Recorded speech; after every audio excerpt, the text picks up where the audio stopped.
Hello, everyone, and welcome to Footy Abroad here on your Tuesday, the 8th of April, 2025. We have got a show for you all tonight, don't we?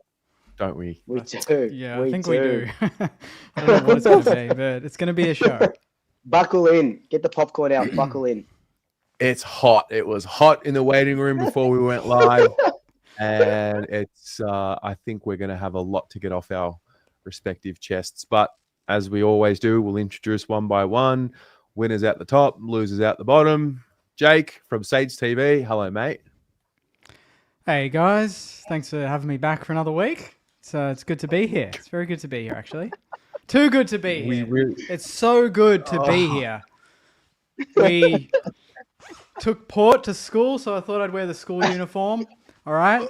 Ross took Ken Hinkley to the cleaners, and we took down Port Adelaide for the first time in 5 years, boys. That is why we're making a big deal. Not because we beat Port. It's because we got over a bogey team. We got the monkey off the back, got the wine, got the sunnies, got the tie, and we got 3 wins out of 4. So we're doing all right.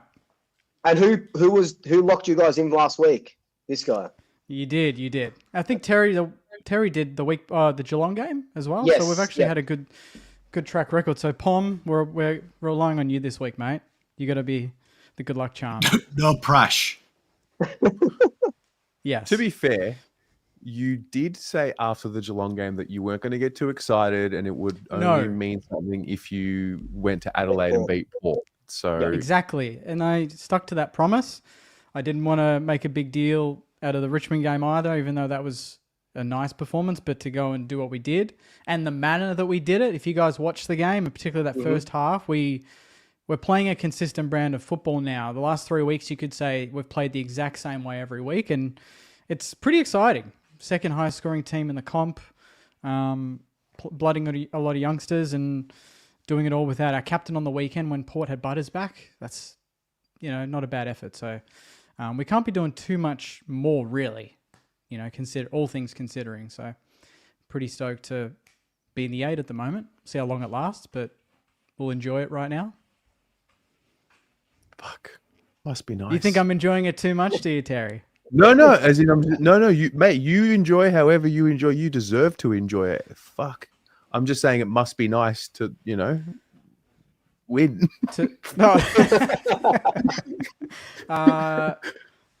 It's just a different type of win. I haven't seen this type of win in a long time, to go away and to beat Port. And they were under pressure too, and their fans are always going to get out and about and pump them up. Horn Francis was doing everything to try and win them the game, basically.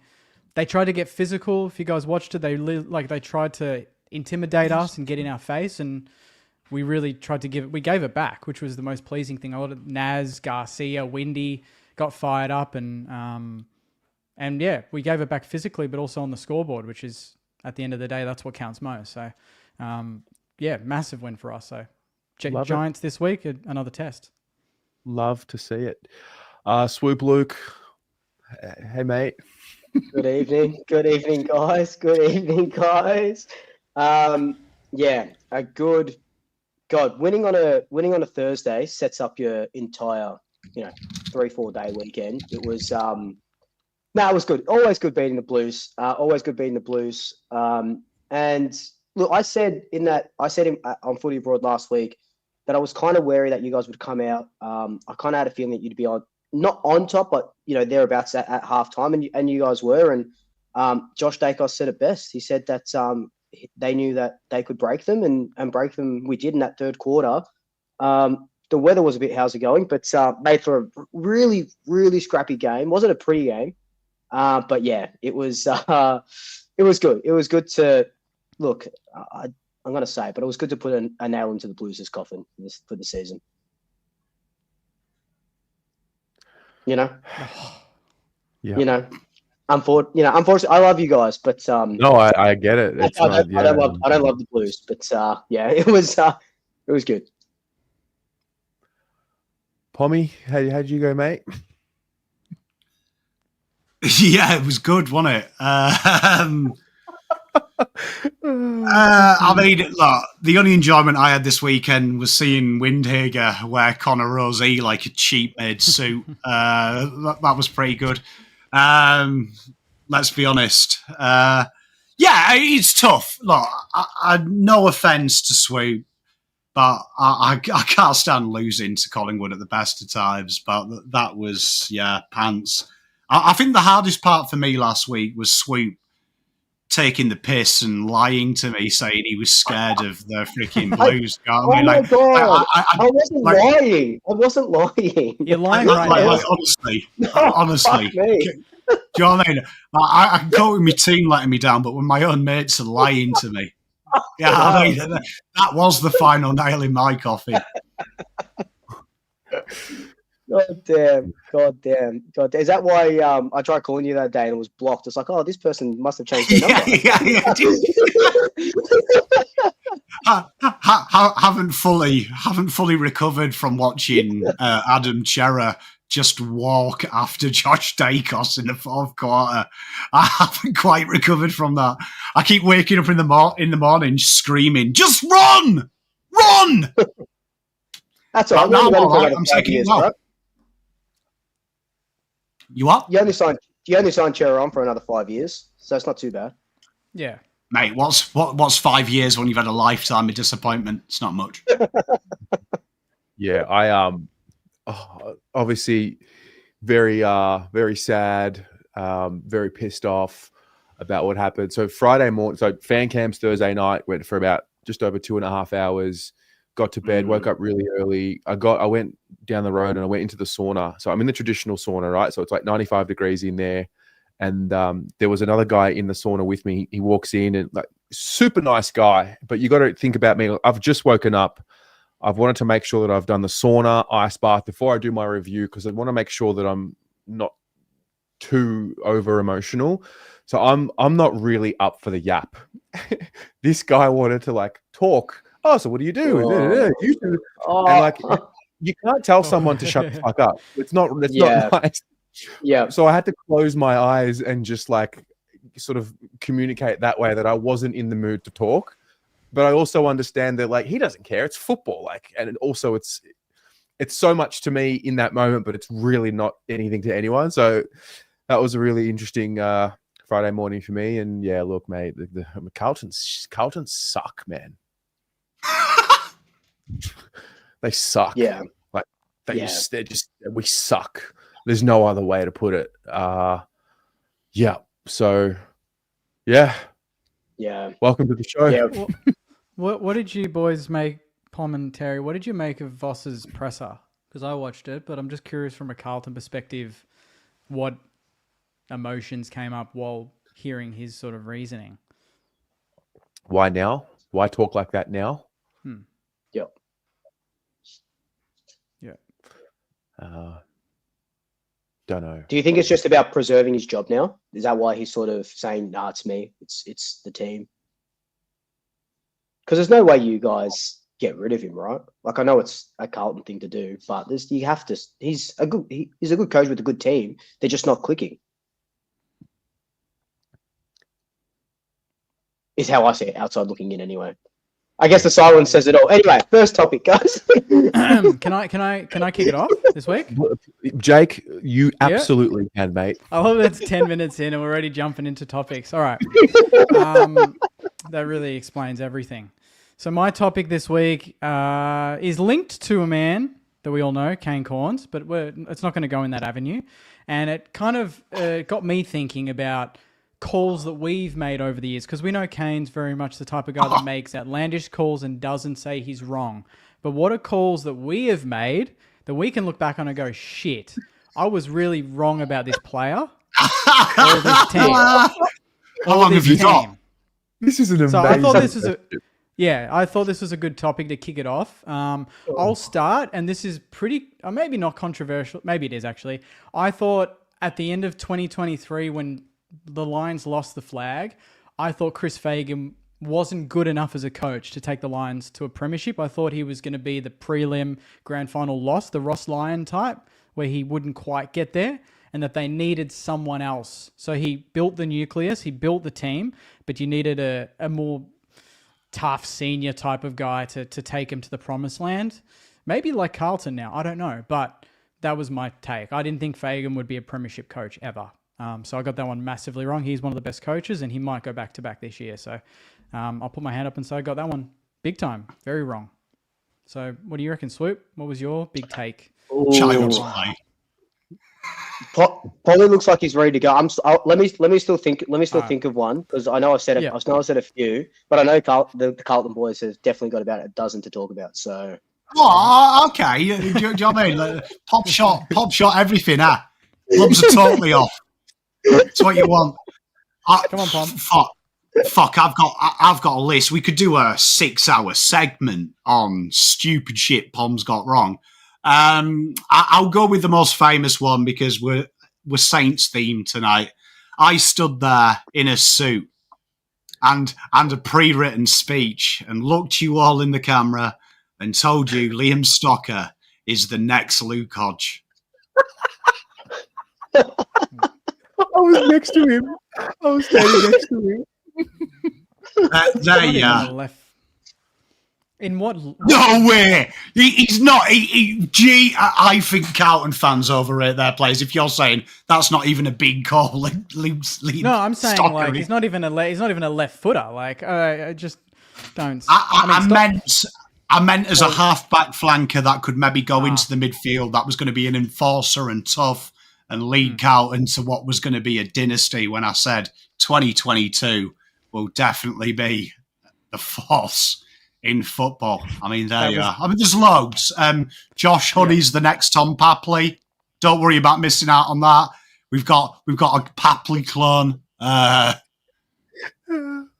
Don't worry about Port Adelaide. Peter Adams isn't a real ruckman. And I think he proceeded to have 30, 45 hit-outs and kick 4 goals. Yeah, mate, the list is long. That's why I think this is a great topic. We all say a lot of things right, but we all say a lot of things wrong. So acknowledging it now, get rid of that bad juju and put it to the audience. Terry? I wish it was that, because I take the piss out of it every day. Honestly, like, where could I start?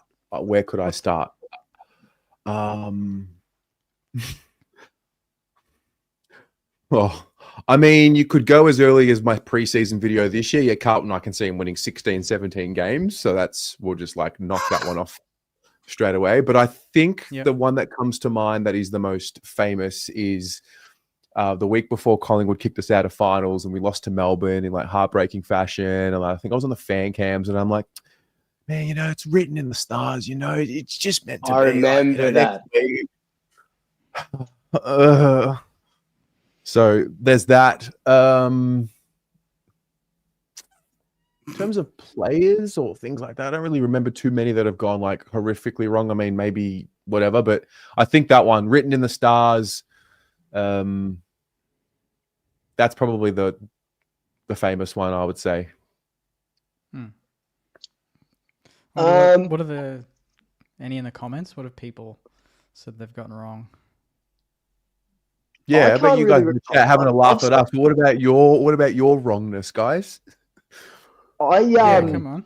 I've said a lot of just stupid shit over the 6 years that I've done Swoop, and I can't really put a finger on something that I got super wrong. But I remember pre-Swoop, and just as a Collingwood fan, I remember back in 2012 when we signed Quinton Lynch.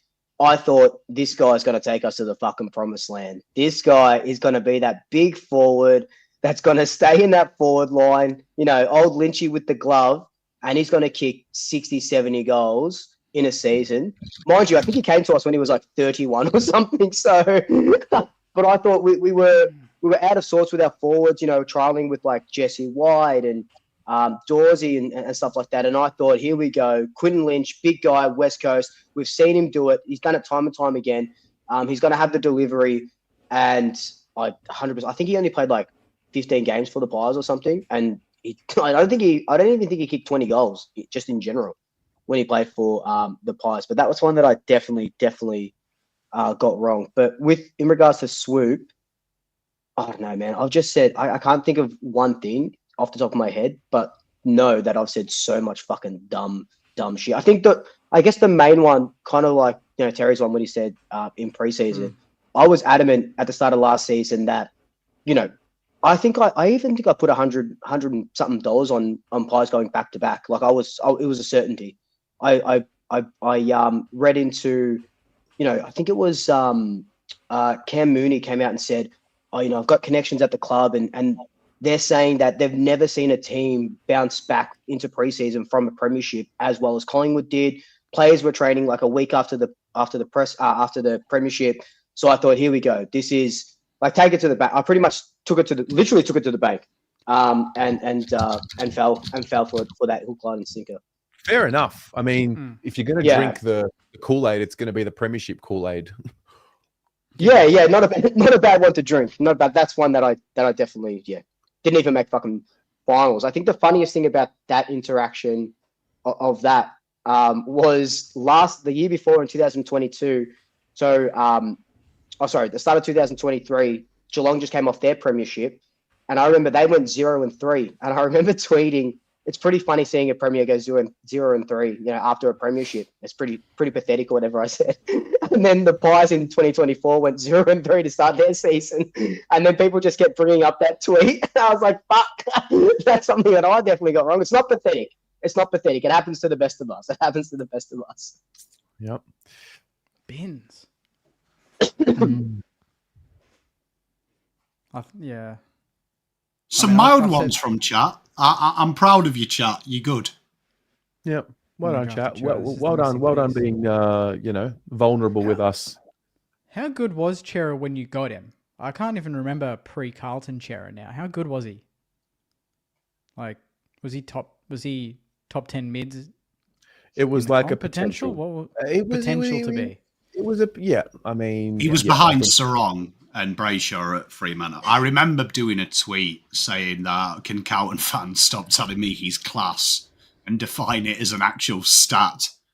And here we are. I mean, for everything I've got wrong, I've got some right as well. But the Stalker one does ring true. I still think Stalker is a bit of Luke Hodge, to be fair. I don't know. His tackle on the weekend was huge. Ooh, mate, that's the shit. For that Nas goal. Yes. That's when I thought, we're not losing this game. He laid that, and then Naz went end to end and kicked a goal. I was like, nah, we're winning this game. Everything's working. They're on. So good times. Every team needs a Stalker. Someone like that just flies the flag. Like a Maynard. The next Hodge, mate. Telling you. You heard it here first. It was just 10 years too late. I reckon I can find the video. Oh yes. Oh come on! Like now he just wants to rewatch it. Okay, maybe another. He's looking. Maybe another time. You can play it. I don't care. I got it wrong. Come at me. What year was it? I think more so just to see younger me and Pom this is when you can go to Icon Park and just walk in and film. Anyway, before I had greys. Yeah, fuck, man. Before I was cynical. So that would have been how long ago would that have been? That would have been 2019 or 20-ish. Far out. Yeah. Bloody hell. Really like Stalker as well. Naive. Yeah. Really. Yeah, it would have been 2018 draft. Yeah. So it would have been our first draft preview. Wow, that was before this Saints TV even existed. Holy, that's same here. Bloody hell. Liam Stalker, tough, hard at it. Yeah, he's clean leadership qualities. Love him. The flag reigning premiers, Richmond were all over him. Thought we got ourselves a deal. Yeah, you could have used him on Thursday. He was meant to balance the force, not destroy it. I still love him. I love him. I love him as a human being. I always will. Stalker, if you're watching this, I've slated you every time we played Saints just because you're an enemy now, but I do love you. Yeah, but you'll always be one of my favourite draftees. I think he gets it. Like he would still love you and understand that. Like he has a really, he just gets it. Stalker gets it. Whatever it is about football and passion and like he doesn't take it to heart. He gets it. Anyway. Yeah. Good question. Why do we have to bring it up? I was happy then. There was so much hope. We were going to be a club. He lives with, Vinny mentioned he lives with Hugh Boxall at the moment as a mentor. Oh, mate, can you imagine them two together? Yeah. Boxall, he had like 17, well, actually, no, that was, no, Dan Butler had 14 tackles. I thought it was Boxall, but nice. Yeah, very good. Luke? Cool. So my topic is something that's been in the news recently around Noah Balta. So we've all seen, I'm pretty sure we've all seen the footage and seen what happened with the assault. And Richmond and the AFL came out and gave him 6 weeks. Said you couldn't play for 6 weeks. And so his 6 weeks is up now, or 6 games is up now. And there's talks that they're going to bring him back. And Adam Uze was asked that by some reporters and stuff, and said, he served his football penance. But my main concern, or my main, talking point, is that he still is going up. He's still going up to get to plead and whatnot. And the assault, if you watch that video, that's what we're trying to get out of, not even football, just society, just in general.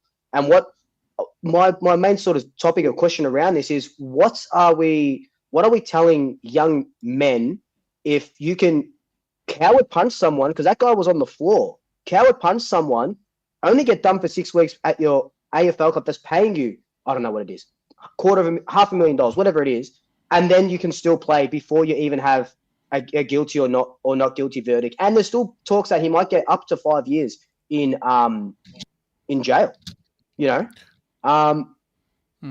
So I guess my question is sort of double-ended. One, do you think he should play because he's served that 6 weeks, and the AFL have washed their hands and said, "Yep, it's all good. He can play if that's what you want him to do," or do we have to be harder on these? I know it doesn't happen all the time, but I think we just have to throw the book at him, just like the judicial system will. Correct me if I'm wrong. He's got a couple of weeks window between when he gets his verdict. So he's technically eligible for selection because the 6 weeks suspension happened. Correct. And then say 2 weeks window where he technically could play, but if he's found guilty, then he'll get some more punishment. So your question is, should he play in that window? Is that what you're saying? Yeah, in that window before the verdict is done. Yeah. I don't think. Feels kind of weird, doesn't it? Yeah, I don't know if if it was your own club, I don't know if I'd want that player playing. Yeah. You'd want it all like dealt with first, off field, go, get that all sorted. But 6 weeks, how did they come up with that number anyway? Like, how does the AFL come up with any? How does the AFL come up with any number? Like if on field discretion is 3 weeks with a high tackle, and then some guy punches a bloke, he gets 6. That just seems like a weird. Like they're almost too similar. Like 3 and 6, like one guy's a coward punch, and then the other's just a sling tackle. It's like, I don't know why they kind of treating it. It feels like it's just not harsh enough to me. Yeah, he shouldn't play at all. I agree with Maz.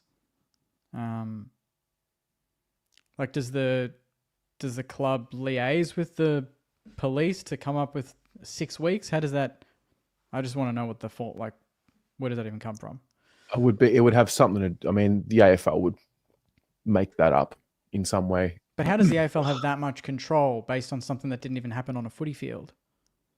Should they even have? Well, I think your actions off the footy field or away from footy are you're still held to a standard because you represent the AFL, even though you might not be in uniform. If you're a player and you do something away from footy, on the weekend, like you bring the game into disrepute. You're representing the AFL. Yeah. Yeah.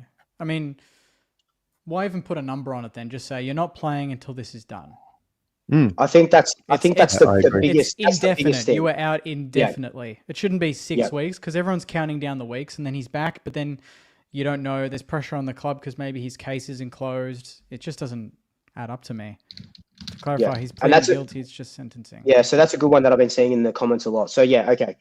So he has pled guilty to it. It's just the sentencing, and the sentencing could be. It's still on the table of up to 5 years in prison. And I think Liam said it as well. So it was a push initially, but then when the guy was on the floor, he came out and Terry, do we have to say allegedly assaulted him, or just say it anyway? He allegedly assaulted him while he was on the floor. Yeah. Was he much bigger than the other guy? I haven't seen that. Of course he is. He's 200 centimeters and yeah. 110 he's kgs. not, Unless he was the Incredible True. Hulk. Yeah. Fair call. Yeah, I don't know this. I mean, look, the video footage paints a picture, but it doesn't paint the full picture. The whole picture, 100%. Of course. No, of course. That's why you wait for the sentencing. But, like obviously that action in isolation, the guy's hunched over, Balta, like that is painting a very grim picture. I've actually been in a situation before where I got into a fight. The guy started it. He called my girlfriend at the time, called her a slut in front of me, and like I got it sort of kicked off, and then it popped off, and then it got to a situation where he was about to hit me again, and I had to like hit him. It was just it wasn't meant to go where it went, and it happened. Yeah. And I remember initially got painted as a king hit, and luckily social media fixed that situation, and it was all good in the end. Really? Like it can happen in the blink of an eye, and alcohol is involved, and it's scary what can happen out there when you're out. Yeah. So it's tough. The bit I will say, there was a famous case of this in the UK. England's captain now, Ben Stokes. So if you remember, Ben Stokes got into a Bristol fight, very similar to this one, where he threw 15 punches in a minute. And Ben Stokes put his hands up straight away, pled guilty. Then at sentencing, it turned out that 10 minutes before this, 2 gay men were being mocked by this man, and Ben Stokes had asked him to leave and leave the gay guys alone.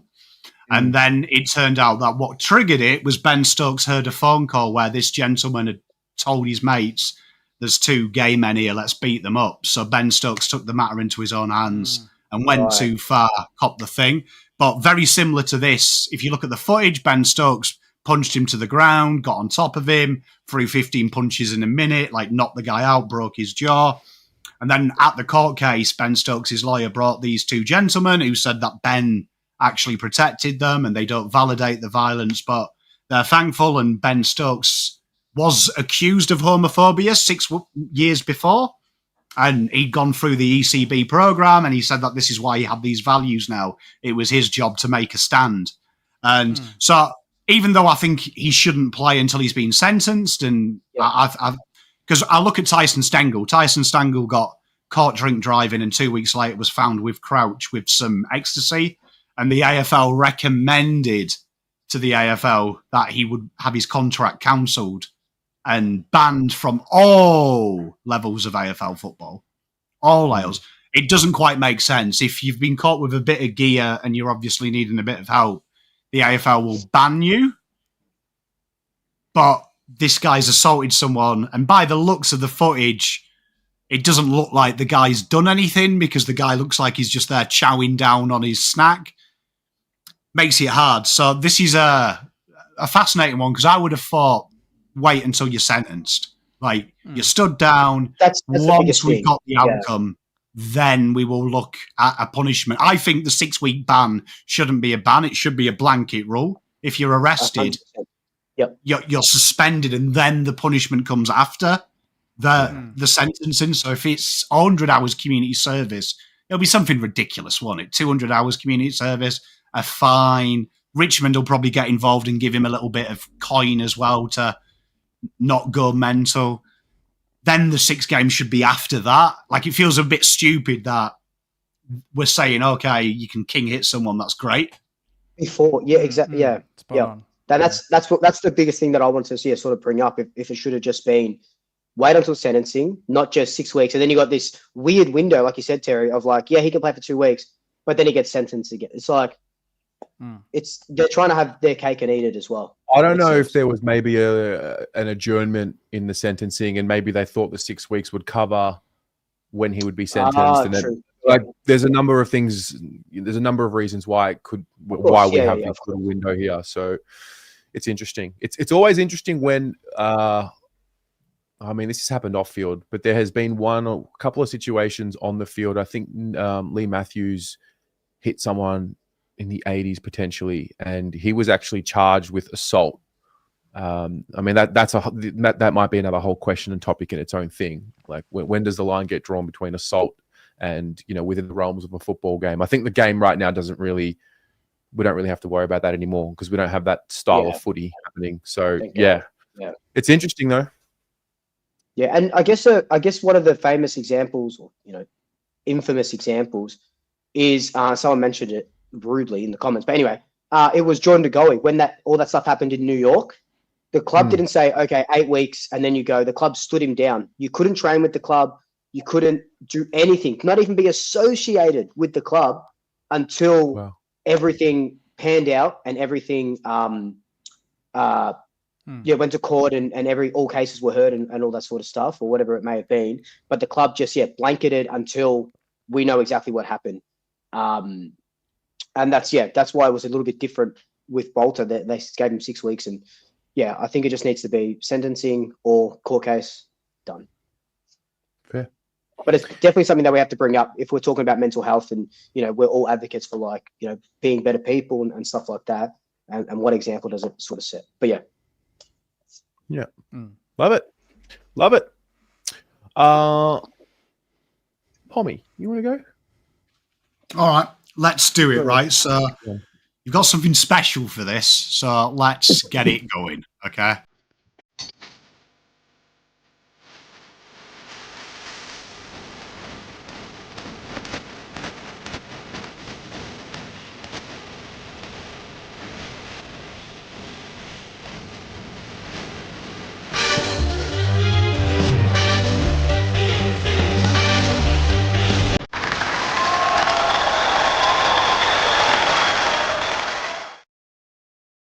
Welcome, everyone, to Pommy's Room 101, the only show on telly where we get to put away your grievances, your misdemeanors, the things your pet hates, and banish them to the famous George Orwell's Room 101, where nothing exists on the plane of existence.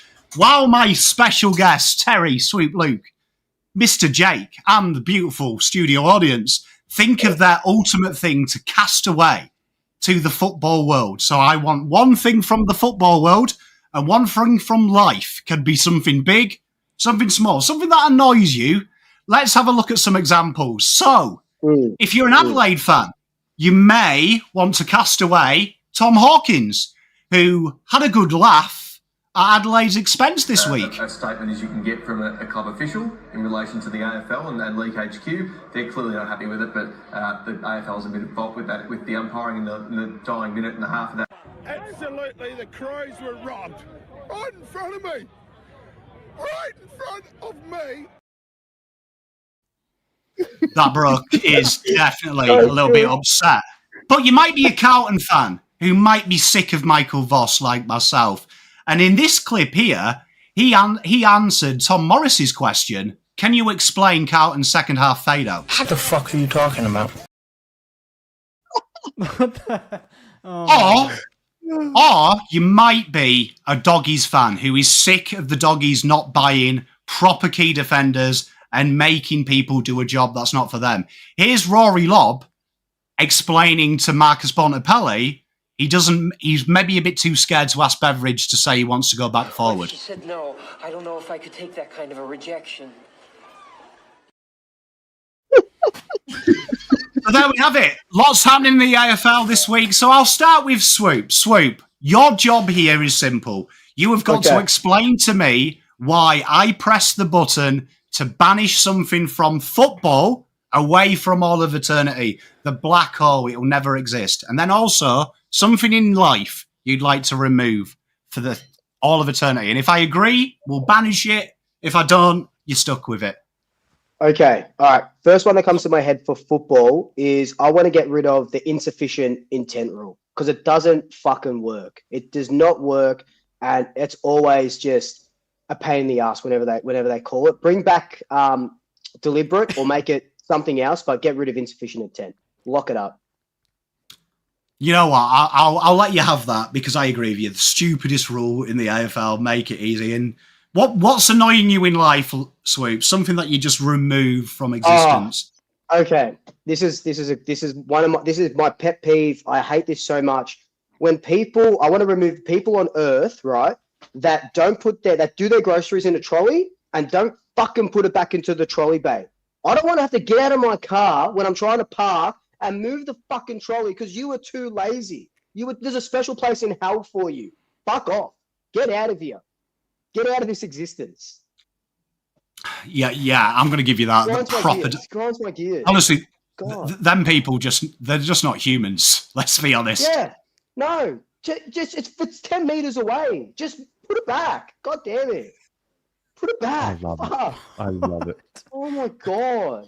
I genuinely feel that anger. No, it genuinely makes me upset. Like, and I go out of my way to put the trolleys back, and these lazy bastards can't do it themselves. Imagine what they're getting away with at home. Like, I don't know, not putting dishes away. Their parents don't love them. I don't know, man. Just put the trolleys back. Fuck. Mate, I love it.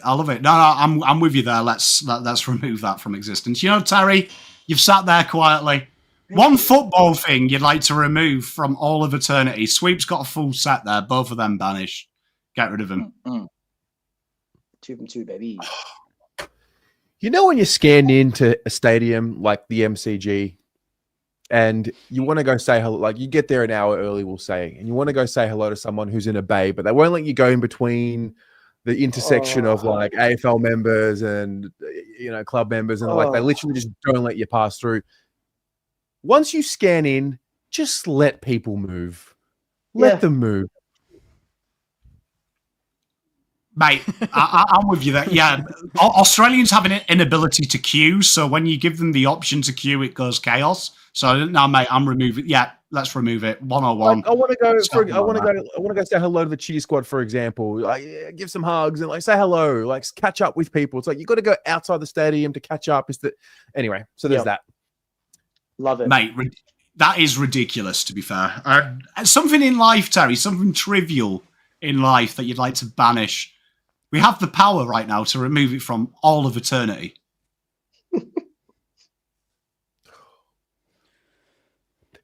Imagine people stopped fucking having a loser mentality and took full ownership of their behaviors. Imagine. Yes. Imagine what we could do as a society. Oh, preach. No, you know what, Terry? It's deep, but let's do it. Let's remove excuses from the world. Yeah. Let's do it. Just be honest, man. Like, just own it. I love it. I love it. No, I'm with you, Mr. Jake. Yeah, you must have. There's not much wrong in your world, 3-1. No, I'm actually, it's Stalker's the next Hodge. Everything's just working out for me at the moment, which is a very rare moment for me. So I'm trying to soak it in as much as I can. In AFL, I mean, it depends how specific we get. Firstly, I was thinking of like a bad bounce because we've had many bad bounces as a St Kilda supporter. 2010, I just feel like if the ball could just bounce straight more times than not, that would be good for football. The game will keep moving in a forward momentum. I feel like that would be nice. But the big one, and I feel like it's very much influencing what we do. It's driven us to do what we're doing, but I think it's influencing the AFL media world in a negative way, is the alarmist journalism. I'd like to remove a little bit of that. Can I put a percentage on it? Maybe like 60%. Remove 60 to 65% of it. I don't think all of it needs to go, but I think if we remove Kane Corns from every TV show, that's probably 65% gone. So I feel like if we could remove Kane, maybe put him into early retirement on an island somewhere with Ken Hinkley, that would work pretty nicely for me. Is that possible? I don't know if is that too much to ask? I do like, when you were talking about let's remove bounces, I was like, there is a sport that has that. We call it soccer. Like, just change the shape Can of we- the ball. But because you switched, I'm going to forgive you. Yeah, let's banish Kane Corns. Sensational journalism capped at 65%. Yeah. So you've only got 35 left. You can only be sensationalist 35% of the time. I like that. I think we could all live with that, couldn't we? The odd little outlandish call, you're like, yeah, I could live with that. So I appreciate that, Pom. Thank you very much. And in life, I mean, that's a tricky one. There's not much that, please, for the love of God, get rid of Caro. Poor Caro. She's actually been in good form this week, to be honest. So. Oh, did you see what you did to old mate? Bloody Hutchie. Called him right out on live TV. Yeah. That was good. Yeah. That was fun. So you need some Anyway, sorry. alarmism in there. Yep. I don't know. I think I genuinely couldn't think. The only thing that weirdly came to mind was when I walked downstairs and I see my neighbors leaving, and I leave the door open for them, and then they don't say thank you, they don't acknowledge it, and they just leave. And I just feel like human decency. So similar to what Terry was saying, obviously in the bin, like just look someone in the eye and say, hey, or thank you very much, or have a nice day, or whatever. How much that could make someone's day. We don't know how bad someone's day is going, so don't make it worse. Just try and make it better. Assume that everyone's having a shit day, and try and make it better. 5% thank you. You know, give them $100 if they need, whatever you want. You know, depends on what you're carrying, but I think that the door thing pisses me off. That's the one that gets me. That's the one that gets me, Pom. And I know you value those simple things in mental health, so we ought to take care of each other. Mate, honestly, dickheads who honestly don't say thank you when you leave the door open. They honestly, I have to fight slamming it back on them. Like part of me wants to pull them back out of the door. Yeah, I've done it. I've done it where there's two people coming down the stairs, so I can't actually go up the stairs because it's quite narrow, and I have to stand there with the door open like a bloody, what do you call them? The doorman, and they all leave. They don't say shit, and then I shut it, and I'm like, are you joking? I took if you do it at 25 seconds Christmas out of time, my day. That's the worst. If you do it at Christmas time, like you open the door and it's a busy Christmas Eve shop, you might be stuck there for 7 years. 100%. 100%. So that's something. Real. I've got actually. Can I have another one? Can I have another one? And remove the Eagles song as well. That would be good. Good one. Get rid of it. Yeah. Look, get this off your chest. Uncle Pom is here to listen. Go on. Okay, so this is very specific to people who go to the gym. But if you're doing if you're on the cable machine or whatever you're doing, let's just say you're doing a lat pull down, right? And you can you can do 80 kilos and you can do 6 reps. Amazing. Just if you can do the rep going down, don't fucking let it go. Place it slowly. I don't want to shit myself every time someone is dropping a weight. When they're doing like squats or whatever, I understand. But if you're doing it on the cable and you can hold it down, just slowly leave it up. Yes. Don't just let it go. And you're damaging equipment that I have to come out of my membership because I've got a costly fee of every 3 months to pay for it. I don't want to have to do that. I agree with you. Softly, just soft let it go. Just soft let it go. Don't be a dickhead. Don't be a douche. That triggered me. People leaving the building and slamming the door downstairs. God damn it. Slamming the door. Our next door neighbours here work nights, and it's like 3 a.m. He'll go to work and he slams his front door and then slams his car door. And then for some reason he revs the car. And honestly, every time I want to go out and throw the cat at him. Every fucking time. Every time. Yeah, no, I'm with you. Yeah, I've got an obscure one, if I may indulge. Mine is in the peak hours, I would like to ban 7 a.m. till 3 p.m. on weekends and 3 p.m. till 6 p.m. weekdays. When you are in Coles car park or Woolies, anywhere in Australia, any idiot that attempts to reverse into a car parking space, it is completely selfish. No fucker can do it. We get it. But why should I have to wait to get that one space 3 cars down from you that some idiot goes the wrong way and steals, all because I've had to watch you piss about. It should be banned. It should be illegal. You should be banned from reverse parallel parking if you can't fucking do it. Yes, agreed. Yeah. Agreed. Oh god, I can do Well, this for fucking 5 hours. Let's keep That's, going. that's my segment. Welcome to Pom's Room 101. Wow. I love it. That was I love it. That sensational. was unreal. Yeah. Oh Intro as god. well. Look at that. Look, I got all my own memes. There was a lot of work that went into that chat. A lot That was of work good. went into that. That was good. I think it was Liam that said the production value has gone right up on Tuesday nights Yeah. now. So We've amped it. The budget's gone up. That's for sure. Yep. We paid for some of those movie spots as well. So that's not copyright at all. So we're good. Liam Glover's a good Collingwood man as well, so I appreciate that, mate. I appreciate the compliment. Look, I mean, look, I even got dressed up for you as well, chat. Hey, That was incredible. That whole. do you know how segment. hard it is to get undressed in a 28-second intro? I can only imagine. I'll say I've tried it. Hey, tell you what, that took me back to my days of, That's being like- single and finding out that the girl I'm with has a husband and he's due home in 10 seconds.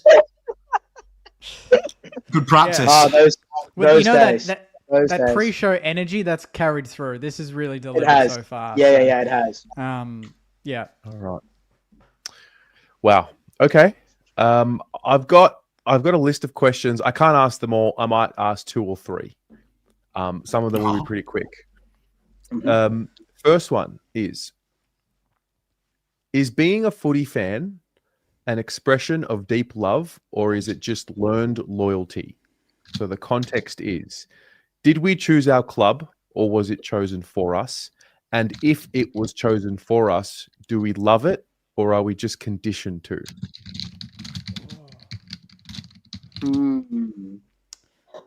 Yeah, that's a really good question. 'Cause It's an interesting point because I think I've mentioned on the show before, but Thank you, even Bernard. from a St Kilda perspective, I think I've mentioned that every sport that I go for, it could be a sheer coincidence, or maybe it's something about those teams or people that draws me to it. But I always go for the underdog in a way. Like, I mean, Arsenal's an exception, but I mean, even then, 20 years they haven't won a title. I guess they're kind of an underdog at the moment. Andy Roddick in tennis was the only tennis player I really enjoyed watching, and he always lost to Federer in the final, always against the odds. You know, that was the same. And then St Kilda is the other one. Even Ricardo in the F1, kind of, you know. So maybe I think they chose me in a way. I think the way I was brought up, going to Geelong as well, gave me that mentality of like, I feel like I'm kind of against the odds in a lot of things that I do, and I have to work a little bit harder to get there. And maybe that's carried through to the football associations. So maybe they chose me. When you fell in love with St Kilda, you weren't given St Because Kilda. I was Collingwood up Collingwood until split up, like yep. 0203, right? And St Kilda was shit, and that's when Collingwood was making grand finals. But yet, something drew me to St Kilda at that time. I didn't jump on when they were making prelims in 05 and grannies. I did it when we were building, but we were still shit. But I would watch Collingwood belt them by 80 points, and I would want to go for St Kilda, you know? So something about an underdog, something about doing it when everyone thinks that you can't do it, I feel like that resonates to me as a person, because I feel like a lot of people don't expect much from me, or maybe a surprise that Saints TV's going so well, and they, you know what I mean? Like, they're like, oh, you're very passionate. I can't believe you're still doing it. It's like, no, I'm actually good at this. So it's kind of like, I like that story of surprising people against the odds. And I feel like that's why I get fired up when people talk shit about St Kilda, is because I feel like we are backs against the wall all the time. And I think we are starting to defy the odds, which makes it more satisfying to me. So I would say they picked me. I think that underdog status picked me, and I think that has taught me a lot of things in life. And I would never want to go for a big team that wins every year. Honestly, I wouldn't, because I feel like that would change me as a person. I wouldn't value the work as much. I would just value the outcome, if that makes sense. Just the winnings, but not the work to get there, which the club has definitely taught me, and patience. So that would be my answer, if that makes sense.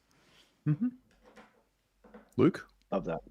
Yeah, I think so. My immediate family, like mum and dad and stuff, weren't, and I've said this multiple times, they weren't football fans or anything. So I didn't have a club force on me. Even though in the comments, my uncle Mario is a huge St Kilda supporter, so I don't know why he didn't try and get me on board with the Saints. Yeah, so mine was kind of faded with just who I hung around with in primary school, and then in high school, and then it's for me it was like just friends, and it became a community where you'd go with your friends to the football, but you'd love hanging out with your friends, and then you start to love the club because they're taking you to the club, and then it obviously became it obviously became something. Thanks, Uncle. It obviously became something bigger than just friends, and so yeah, I kind of I guess it was fated to be where I am right now, and I do believe that I do believe a lot in fate and the universe willing something into existence. And I wouldn't be doing what I do now if I wasn't a Collingwood supporter. If I was following anyone else, I don't think I'd be doing what I'm doing. I'd just be, just going to games and sort of enjoying it that way. But I think it was fated to be a Collingwood supporter, mainly because my parents and cousins and stuff didn't follow football at all. Wow. Well, Pommy, your story is fascinating because you were a fully formed adult who came to the country, and you were handed Carlton. So, like, what is it for you? Is this just learned loyalty, or is Well, you know what? Luke said something that really hit a nerve there, like really touched a wound. I remember, I was adopted as a kid by my grandparents. So I always consider supporting your sports team true love. And what I mean by that is I remember, without boring you, I was 11 years old and I used to bully this kid at the end of the road, right? And I used to call it hoe tax. And he was a proper nerdy kid. And it was a stupid thing to do. But for that term, I bullied him and stole his lunch money, right? And as luck would have it, one day, my granddad talked to his dad and he worked out it was me. And my granddad went fucking mental. And he told me this life lesson that I was never going outside, no electronics for the entire summer holiday. I would pay this kid my entire allowance that I've made, give every cent back. And he told me that if he ever heard I picked on someone smaller than me or got into a fight with someone smaller than me, he would give me a good old fucking levering and you'd be out of the house. And I remember crying to my nan going, he's a fucking meanie. I hate him. How can he be this horrible? I've said I'm sorry. And my nan said something that's always stuck with me as a man, which was, for all your flaws of your granddad, I come from a generation where when something's broke, I just repair it. Like the cups, like the quilts. If something I love isn't worth his cherishing, I don't just throw it away and get a new one. I keep it forever. And she goes, you come from a generation that you go down to the shops and it's so cheap you can just replace something that works incredibly well. And she was like, if I can teach you anything, no matter how much Grandad upsets you, he loves you very dearly, like I love you. Accept who he is and realise that relationship is worth clinging on to, good through bad. And I've always looked at that with Man United. And that was probably the first time I ever fell in love was Man United. And now as a 40-year-old man, my wife, we've had many ups and downs. She's like Man United. Some days she pisses me off. Some days I want to get rid of her. In the heat of the moment, I do. And I'm sure she does me. But when I wake up in the morning, I am so thankful to wake up to my wife every morning. I feel the most blessed, like I do with United. So, and then I remember one day I got really upset. I was 13 years old now. And I'd gone to father-son camp, and my granddad at this stage was 88. And for the first time ever, he couldn't play. He couldn't come because he had a problem with his hip. And I was so upset that he couldn't play. And I wasn't upset that he was old. I was just upset that he couldn't be there for me and we could share a memory. And I remember him saying, son, when you go to school today with all the other dads, remember something. Any dickhead could be a dad. All it takes is 5 minutes of fun with a woman. But know this, I chose you to be my son. And not many men and women get the opportunity to choose their child. So no, my love for you is 10 times what their parents feel, because I have no obligation or nothing forced on. And that's how Carlton is for me. I didn't have to choose them. I didn't want to choose them. But it's the same love I feel for Man United, even though it's not something that I've got any allegiance to. But I chose that. Out of all 18 teams, I chose it. So whether they win or lose, I can get angry at it like my kids, like my granddad did me. I can get happy with it like they did. But at the end of the day, I chose that. And through the loyalty and the bond of forcing to choose it and wanting to choose it means that it'll never die. So I'll never give up on Carlton, like my granddad never gave up on me and my grandma didn't. And so them two loves, I understand it from both sides. One of obligation and being forced to support Man United by my pop, and then Carlton, the one that I chose as a man to make my very own and keep it in my heart. So I think Luke's spot on. You sometimes find a bit of synergy and fate in life. Love that. That was incredible. Thank you. Wow. Okay. Yeah, I think it's a learned loyalty. My mum broke the mold. My grandfather was Essendon. My uncle was Collingwood. She hated them both as teams, and she wanted to just rebel. I think I get that gene from my mum, and so she chose Carlton because it was cooler. It was just better at the time. It was the times when it was all popping. But if she was a Collingwood supporter and I had gone to that Collingwood game and felt that energy the way I felt the energy in that Carlton game that I went to, which I haven't really forgotten about, then I would have been a Collingwood supporter, no matter which team it was. So Carlton was an escape for me from the fear of being in the household, because the household was very toxic. It was just no good. It wasn't a safe place to be when I was like 4 or 5 years old. So Carlton became the safe space. Going to the game was a safe space. So it served a purpose for me for a long time. And I guess I was always thankful for it. But I think now that I'm a fully grown adult, I've realized it's just a learned loyalty. Because I don't know if the club loves the fans. I don't know if the club can love the fans back the way the fans love the club. I don't think it can. I think there's too many people for it to show actual love to, personally, or maybe it can, and then there's that whole conversation about it just being a corporate entity sort of wrapped in nostalgia. So yeah, I think it's a learned loyalty, personally. Yeah, I love that. So, and that follows me on to my next question. So strip it back. What would your life look like without footy? No club, no game, no content. What would be missing? What would be freed up? And who would you be? Oh, I think sport gives you so much. Like I said a bit earlier, it's so much community, and you make, you can.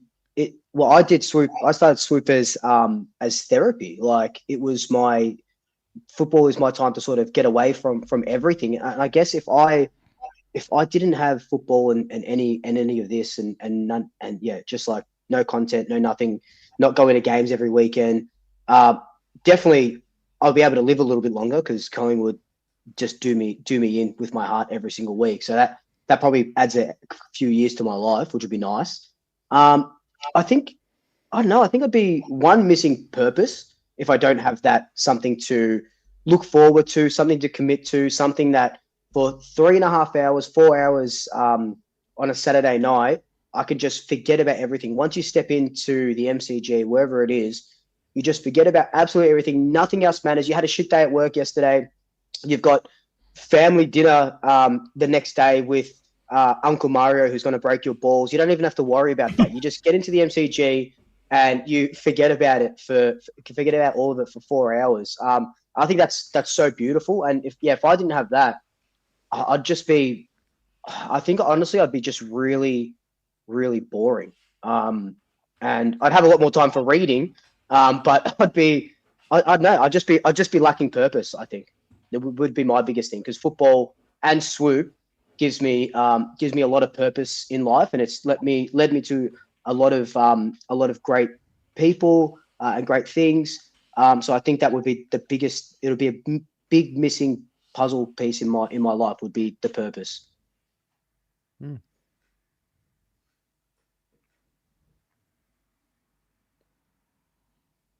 Who wants to go next? I don't know what the hell I mean, before Saints TV, I was doing Arsenal stuff, so I don't know if I'd move to the UK. Really? Yeah, I did my Gunner Down Under. So I had like... Oh, that's actually a cool name. Yeah. Oh, yeah, I would watch Arsenal games at 2, 3 a.m. and then do the reviews, not live, obviously, but I would film them, upload them to YouTube, and the more I did them, a few of them got... The most views on that channel is still exceeding anything I've done on Saints TV. 17K, 17,000 when we beat Newcastle 7-3, and Theo Walcott got a hat-trick. I remember that. So I'd probably be... Yeah, maybe I would have moved to the UK and done some work with AFTV, because that was on the cards, like speaking to Robbie and that sort of thing. Like, I feel like I would have done something that I need to watch something and then break it down. I really like doing that. Like if it's a movie, like you can't watch a movie and then just walk away. If you're watching it with me, I'm always like, oh, did you notice that scene, or did you pick up on that and that feeling that it gave? I kind of deep dive into these things, so I feel like cameras would be involved. I would be trying to do short films. I would try to do doc. I would try and do something, because I feel like that's been an interest of mine since I was a kid, because I filmed a lot of like little mini movies at home and this and that with the cousins, and edit them and show them to the fam. And like even the other week I told you I did like some random music crap. It's like I would create something. I can't not create. It has to be something. It's got to be film. It's got to be audio. It's got to be... I did writing like at uni, and I did poetry and put that online and all that shit. So don't find that. But I've always been more creative than analytical. Like I'm not a numbers guy. I'm not a mathematician. I sucked at all that at school. So yeah, if there was no football, I would probably be doing something similar as passionately for something else, to be honest. Like I think I would not be able to sit still, and like what Swoop said, I'd be afraid that I'd be super boring if I didn't do something. Because I've even thought about that when I'm at home and there's no footy on, or it's off season. I'm like, no football. Is this what I would be like if there was no football? Like when it's trade period and stuff. Like, is this what I would be if Saints TV didn't exist? And then on the flip side, I always think, am I doing Saints TV so hard and so passionately because I'm so afraid that if I didn't do it, I'd be fucking doing nothing. It's almost like out of fear the same way. Complacency, which I think everyone's probably got at some point. Like when you do things so strongly, it's not just because you absolutely love it, but it's also the fear of if you didn't do it, what would you be? But I think there's that fire in you that pushes you to do it. So yeah, I'd be like Swoop. I'd be terrified of not achieving anything if I didn't do it, but it would definitely be in a creative path for me. There would be something. I'd probably just do Gunner Down Under and go super hard on that. Which is what I stopped before the channel. Yeah. Such a good name. Wow. Such a good name. Thanks. You're like Pommy and Oz. It's like a Pommy and Oz-ish type. Yeah. Except this came before, so let's just go. Pommy and Oz is kind of like a Gunner Down Under. Pommy, what would you be? Oh, dear. Okay, cool. That's like the 11th pot shot of the night. Yeah, do you know what I mean? It's a good job I've grown thick skin, isn't it? Well, I mean, without football, it's hard to say this, but I think I would have probably been back home now, I think. Wow. 100%.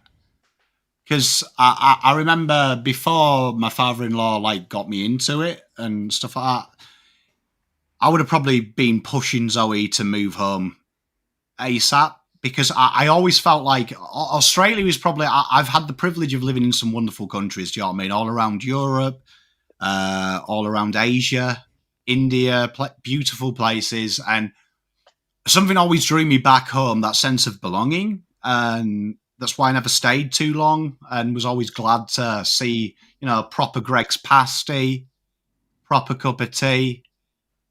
you know, no one says hello quite like an English person where they actually mean it. And I've never experienced that anywhere.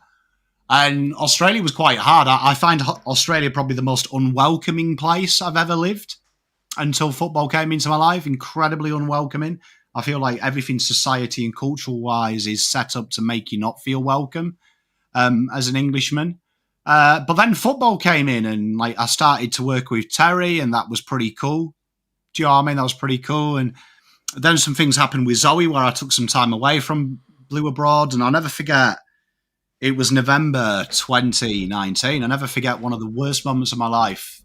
So I'd lived here so long that my driving license was actually illegal. I used to drive on my English license. I'd never gone to Vic Roads to do it, and you only get 6 months. And I happened to drive to work that day, and there was so much going on at home. Zoe had just come back home after what she'd gone through. I'd had like 3 months of living with the kids and looking after them pretty much solo, and it was the weirdest expression. I can't describe it, but as I was driving and I was about 100 meters away from work, everything became amplified, real loud noise, and it felt like I was looking through myself from behind. And I pulled the car up, and I never forget, I just burst into tears, proper erupted. I can't tell you why I was sad. I never forget, there was this real fat guy walking a dog, and he came over to me and he was like, "Are you all right, mate?" And out of instinct, I just put my arms around him and just started crying, right? And long story short, I went to work and they sent me up to the hospital, and I'd had an anxiety attack, and they said to me that everything you'd been through the last 2 years, you've bottled up. I'd gone through my brother dying, Zoe getting ill, all that thing. They said it had just come out. You've like ignored it for so long. So then when COVID happened, it was Terry started doing all these things, like talking about Carlton. And I probably for the first time in my life felt not wanted anymore because Terry was doing all these things. And Terry was on the phone to me one day and he was like, "Just go on your own, do your own stuff." And I don't want to say Pominoz stops Uncle Pom lose his mind. But quite often there has been times where some real bad things have happened. And I remember during COVID, times was really hard. My father-in-law got ill. He was in and out of hospital. Some things happened to the kids, and it was tough. And there was some days where I just switch on the camera, and the best thing ever was being able to talk to you guys and girls for 20 minutes. Because for that 20 minutes, nothing was real anymore. I was pomming Oz. I had to be funny. I had to tell jokes. I had to find a way to make myself pretend everything was okay. And I used to dread shutting the camera off because I was like, I had to experience what I was going through. So genuinely, I think the channel was giving me an outlet, not as a way to escape or fill a void, but I think the channel was giving me something to fill time, to be productive, to focus on something that isn't being a dad, that isn't being a husband, that isn't being Daniel. It's something beautiful that I can focus my energy on. That's bigger than me. That's bigger than this. And yeah, I probably rambled then and just talked nonsense. But yeah, it means something more to me than just a channel. That's why I get angry when I see people do stupid shit for views and stuff. Because to me, it probably has delivered me from a very dark place. As a former drug addict, I fear in 2020, would I have stayed clean? Would I have gone back to the method I always know when I'm struggling? Or did I find something that could free me? And yeah, I think it probably made me a better human, a better husband, a better dad, and a better person ultimately, because I had something to channel my insecurities. And I feel quite confident now. Do you know what I mean? I can be a dickhead in front of you and watch you make memes on me. Do you know what I mean? Not get upset. Hey, yeah, I'm a ticking time bomb though, chat. Just so you know, ticking time bomb. Wow. That was beautiful. Wow. Fucking hell, Terry, is this like some kind of fucking psychology session? So I fucking just break down, dickhead. I have my ways. I think I would be building community in some way, shape, or form for something else. It would be basketball. I think I think I'd be doing some sort of YouTube channel for basketball. Carlton and basketball are my two loves as a child. I love the game of basketball, like the intricacies of basketball. I could analyze a game of basketball way better than I could ever analyze a game of footy, like for sure. Really? For sure. Like, Wow. and I mean like to the millimeter of the game. I was obsessed with it. So I think I'd be doing something like this for basketball. Or I'd be building some sort of a community in the legal space. I don't know if you guys know, I started building this blog called Laptop Lawyer many, many years ago. It was I was working for a firm. I wanted to get a pay rise. My boss said, well, you need to be bringing in more money to the business so you can get more of a cut, which like fair enough. So I started this blog called, it was like a Facebook page called Laptop Lawyer. And I would essentially, before AI came out, I would take all the legal jargon under a range of different topics, whether it was like sentencing or drink driving or divorce or whatever. And I would summarize it into like normal language for like the everyday person to understand, as a means to build an audience. And then, so I would give that out for free. And then whenever someone actually needed paid legal work, that would, in theory, come to me and I would be able to bring in more clients. And that got shut down by my boss because he just didn't understand what was happening with the digital age. So from that point on, I knew I was always meant to work for myself and do it my way. So I would be doing something with law or something with basketball, but I'd be building some sort of community somewhere. Sure. It wasn't for Oh, really? I remember vintage Terry. I do. I remember your hype sports interviews. Yeah. I remember listening to you as a podcast. Yeah. It's come a long way, man. Fuck. There's so much content. You know what? We talk about relationships. I remember, right, if you ever want a life lesson from an old man, I remember, so Terry came across my desk and met a mutual friend of ours called Dane. Right, me and Dane used to talk religiously about football, like I do now. That used to be our DMs. We used to talk all the time, and he used to show me podcasts because he was quite into the podcast space. I wasn't a big fan of the podcast space. Do you know what I mean? Like, I've never really liked Arsenal fan TV unless I'm watching it to take the piss out of Arsenal losing. And I never forget, he came across this thing and there was this dude who looked like a pretty boy. He lived in Jerusalem and he was chatting bare shit on the podcast. And I listened to it a few times and I never forget, it's horrible to say, but we used to nickname him Jew Abroad because we were like, he's definitely Jewish. Right?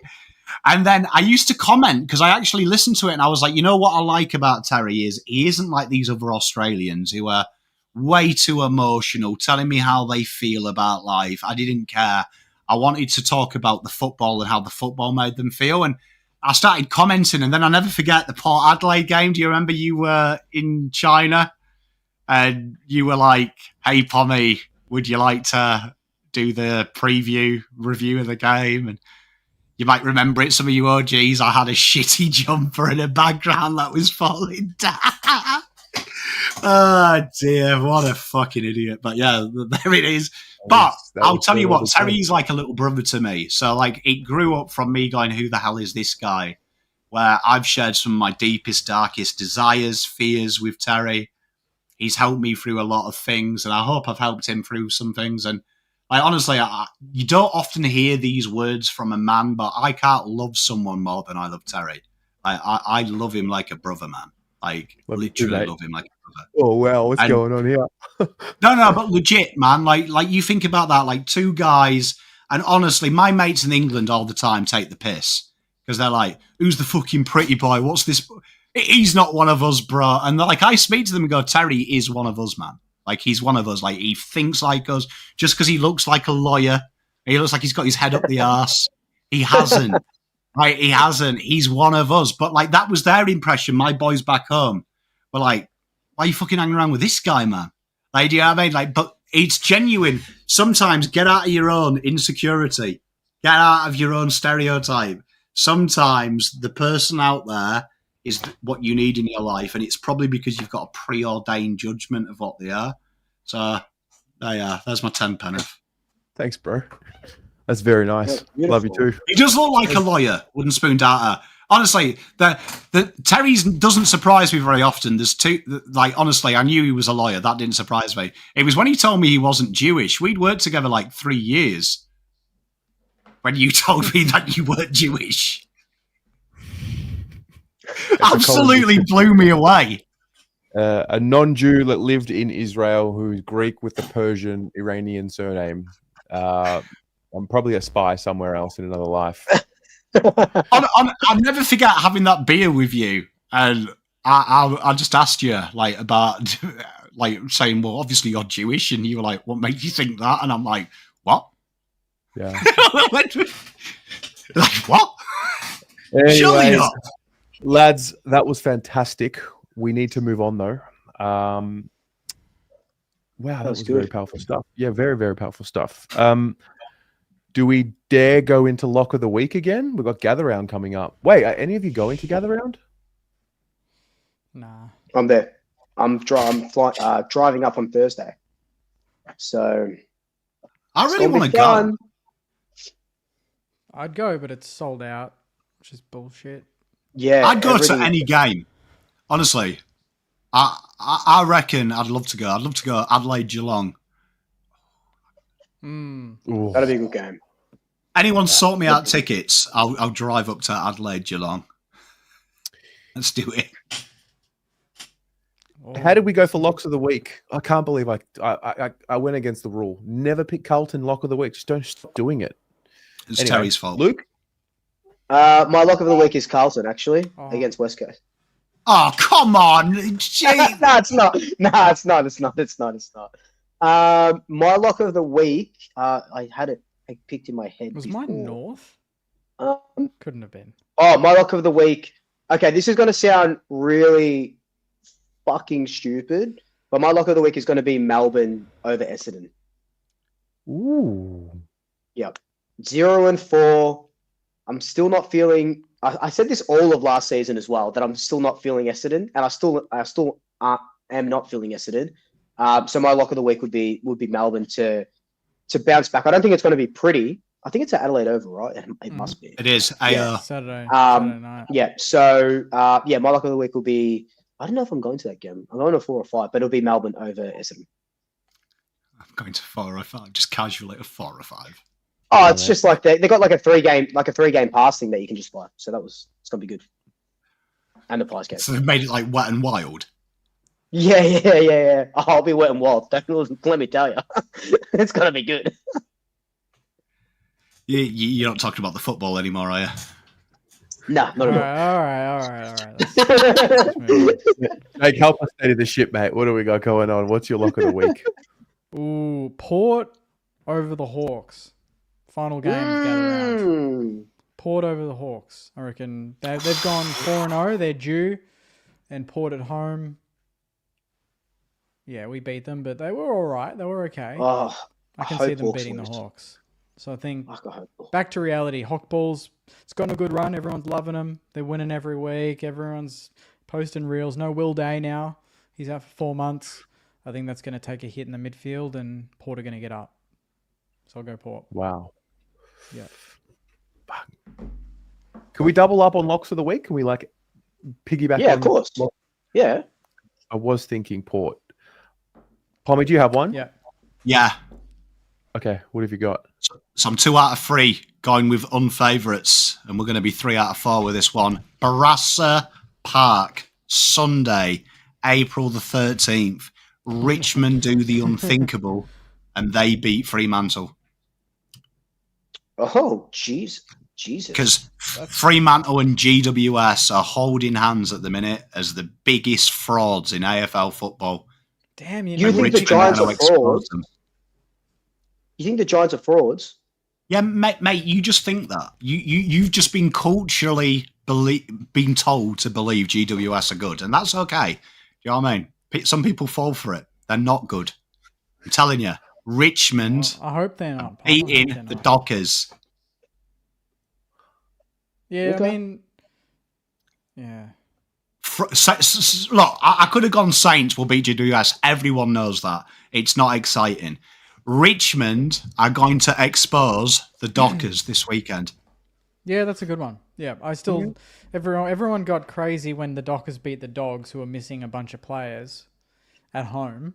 Like it was a big deal. So yeah, I agree. I don't think the Dockers are traveling as well as They've got Mongrel. They've got Mongrel, mate. They've got Mongrel. Tell you. I'm gonna go back to what works when I go lock of the week. My Saints will beat the Giants this weekend. When I see Liam Stalker attitude and I see that group connected, not letting anyone push their teammate around, they've been that defensive team for a while. Now they've just unlocked it. They're at Norwood Oval. They should be at Adelaide Oval. My Saints will beat the Giants on the weekend. Love that. Jake, I'm actually going to that game with Sammy. We'll be watching together. Beautiful. Yeah, nice. My boy. Yeah, cheer hard for us. I will. While you're there.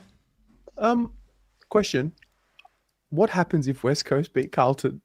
Oh, not happening. It's not happening. Oh. No.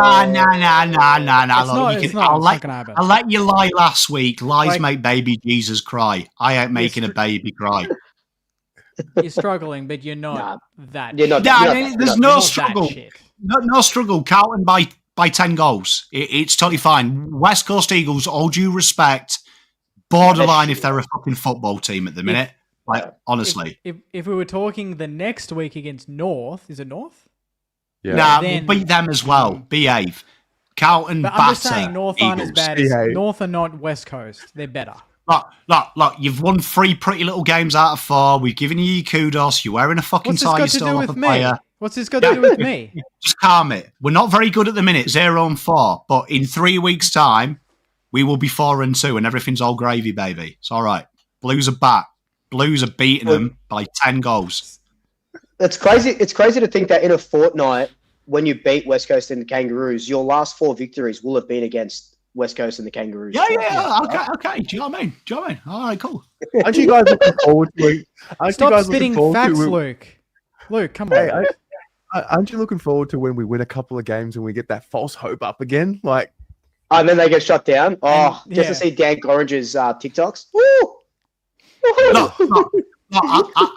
Look, I've slated them for 4 weeks, right? I've chastised them. Their little baby pom being forced at summer holiday to sit in his room with nothing but paper and a fucking pen, right? I'm letting them out now for the next 2 weeks. I am fully behind them until they do something to piss me off.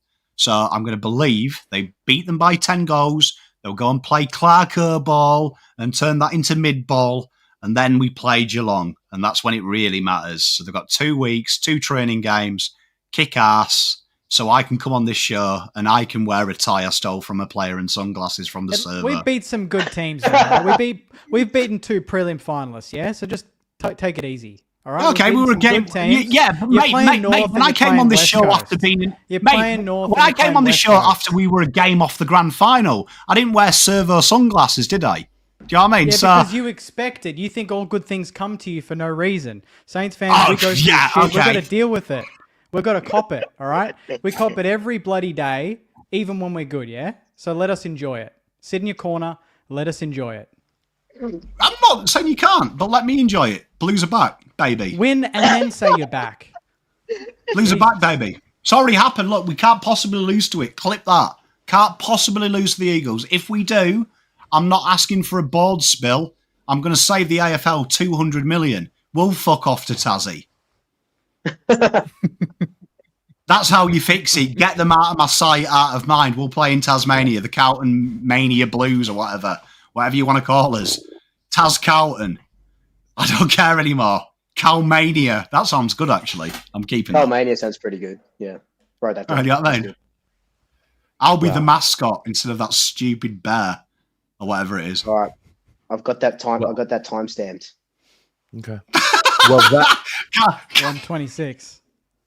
I can't wait to come back tomorrow next week on the back of a 12-point loss. always kicking the sealer. Kicking the sealer and doing his jumper thing.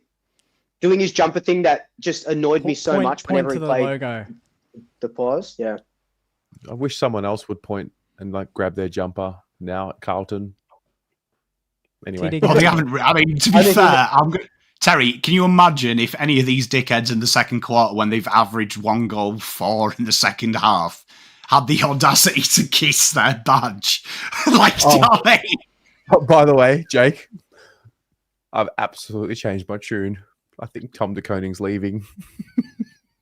Interesting. No Yeah. comment. Yep.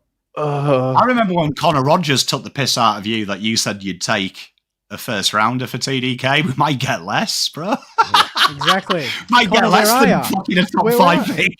I was right. I knew. Make the should get deal him on. done. Yeah. We'll take your best big man. That's okay. Yeah. You know, if he goes to Damn. St Kilda, he'll get injured. We'll see. He's got to come to us Destination- first, mate. It's destination only round club. 4. If you go on a big run and we turn to shit, he might stay for less money. We don't know. You know, if TDK leaves, do you know who I want? Darcy Cameron. Yeah. Yeah, man. Give me a rough. proper ruckman. Do you know what I mean? He's got a proper ruckman's haircut. He wears bandages in the right way. Give me a bit of the Darce dog. The Darce Yeah. dog, mate. The GOAT. He's the best. And tell you what, throw in his mate Nick Dacos. He's not bad at footy, that guy. Would you As long as you give us Sam Walsh, we'll be happy. Sam Walsh on a first rounder that they get for TDK? Would they get it done? Wait, are you saying you'd give me Darcy Cameron and Nick Dacos for Sam And Walsh? Nick Taylor- I was taking the piss. I'll fucking drive him round now if you want. Just a quick question. I know we've got to wrap up, but Pom, you would probably know this. So your first rounder is going to Hawthorn, wherever it is. If TDK does leave, does your first rounder become where it would have been, even though it's Hawthorn's now, or is it the next one? Okay, so how the AFL work is, the caveat for this is it's not what some people think, and we'll get 2 seconds. It would be currently, if the ladder finished now, Carlton would get pick 3, which is Hawthorns. We would be pick 4. If it was band 1, which at 1.7 million a year. So even if it's even though that's Hawthorn's pick, it's technically still your pick, so you get the next one. So the first round, so number 3, pick 3 would stay as Hawthorn. We get the pick after it. So Hawthorn aren't penalised at all. They still get a better pick. Then it's Carlton in next. So right, we'd so have kind of pick just 4. it kind of just like evens itself out, even though you lose TDK. But anyway, And all right, cool. remember there is no AFL caveat so far that you have multiple picks as well. So the AFL have expressed that for years it's just 1 pick and 1 pick only. So this could be huge because we've never had a salary that high. But I think it will just be 1 pick because I think the AFL will start opening a dangerous game of we'll tell you how much a player's worth, a first and a second. I think it will just be the 1 pick as well. Yep. So pick 4 to fix a list.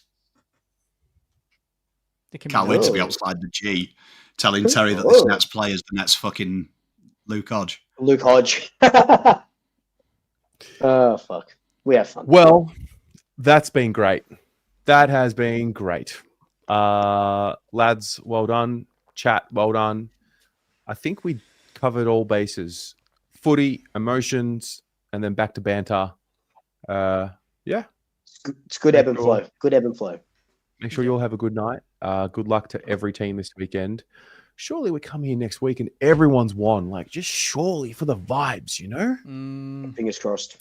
I don't wish this on you two boys because I love and respect both of your teams with all my heart, but it would be great if me and Terry could sit on the top and you two just have the L. And all I'll hear from you two will be this. It's only West Coast. Calm yourself down. Well, 100% that's what you'll call. But it would be, if you're being super picky, surely you would look at the way you're playing, not the result. Nah, I'm going to be totally honest. If Carlton win and you two lose, I'll just do this to you the entire show. Mate, we're playing the Giants. I don't give a shit, all right? It's a free hit. It's a good team. I'll cop it. But when we played Fraud Richmond, watch, mate. when we played Richmond, we belted them and played a really exciting brand. Surely you want to see that against the Eagles. I just You want don't to want to win. win 70 to. You don't want to win 70 to 40. Surely. What Bro, vibes are there? I'll You take need to know what Is Carlton it are that at right bad? now. Is it that bad that you It's would bad, take 70 to mate. It's 40? like, Because I would mate, not. we're Jake, talking bad. Jake, I need a vibe. I can't keep You need losing. just something. Forever. Okay. Mate, I will take Matty Owi's back pocket slipping and kicking backwards for a point for Carlton to win. Wow. Okay. That's a clip swoop. That's 132. Yeah, Can you I've do got that? that 132. Got that one as It's well. okay. I've come back from the future. Carlton win by 10 goals. So my vibe will be fucking amazing next week. You always flog him anyway, and Kerno kicks 50% of his yearly score against West Coast. And let's be honest, out of the four of us, only one team's playing a real team next week, and that's Sydney and Collingwood, because GWS aren't a real fucking team. Fraud watch. Mickey Mouse Club. Like, you should be... Honestly, the margin should be 5 goals minimum. It's a loss if you don't beat them by more than 5 goals. Fraud watch. Fraud. Why? What have they done this year to dictate that? What, beating up on GWS and thinking you're amazing because Jesse Hogan can go 9 shots, 9 goals? Mate, come on. It's just champagne football. It's Harlem Globetrotter stuff. They were lucky right. Collingwood. McRae must have told them another analogy. Yeah, I mean, and they've switched off that game. Who've they beat? His jokes fell flat. No, that's true. They beat Melbourne and the Eagles and Collingwood in round 1 that weren't ready. So you're probably right. Fraud watch. Interesting. Well, we'll see. Yeah. We'll see on Tuesday. Jake slating Kerno. I'm watching Jake slating Kerno. Jake slating Kerno. Didn't he kick 19 goals on them 2 years ago? 10 yes, 9 or something? He did, didn't he? Yeah. You're talking about it like everyone can do it. No, I'm saying it's a lot of goals against one team. It's almost a compliment. Who else can do it? Who do you think? Who else in the league can do it apart from the Coleman medalist? Hogan for sure. The Coleman medalist. Who else? Yeah. Who else do you think can do it? I reckon Fogarty or Walker. Larky maybe on his day. Ben King now, like a Ben King now, as opposed to 2 years ago, probably. Yeah. The power forward's almost coming back into vogue in a way, isn't it? I think People so. think. I think. Yeah. We don't have one, but Jackie Higgins has got 12, so I'll take that. All right. All right, Love lads. you all. Peace out. Yep. See you guys. See ya.